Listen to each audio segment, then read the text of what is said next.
खालापूर आणि पनवेल तालुक्याच्या हद्दीत असलेल्या रसायनी पाताळगंगा MIDC परिसरातील सिप्ला, कैरे कॉर्नर तसेच रिलायन्स, कॅस्ट्रॉल, बिग कोला आदी नामांकित कंपन्यांच्या समोरून जाणाऱ्या मुख्य रस्त्यांची अवस्था अत्यंत दयनीय झाली आहे। मोठमोठे खड्डे, उखडलेले डांबर, निखळलेले पेवर ब्लॉक आणि अपुऱ्या सुरक्षित व्यवस्थेमुळे नागरिकांना अक्षरशः जीव मुठीत धरून प्रवास करावा लागत आहे। हा महत्त्वाचा मार्ग सावरोली ते पाताळगंगा MIDCला जोडणारा असल्याने या रस्त्यावरून दररोज हजारो कामगार, विद्यार्थी, स्थानिक नागरिक तसेच अवजड वाहनांची वर्दळ असते।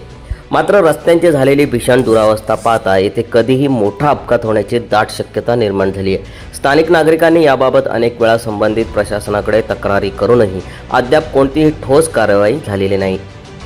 रस्त्यांवर योग्य सूचना फलक नाहीत, वेग मर्यादा दर्शवणारे बोर्ड लावण्यात आलेले नाहीत, तर अनेक ठिकाणी असलेले स्पीड ब्रेकर इतके खराब झाले आहेत की नसल्यासारखेच भासत आहेत।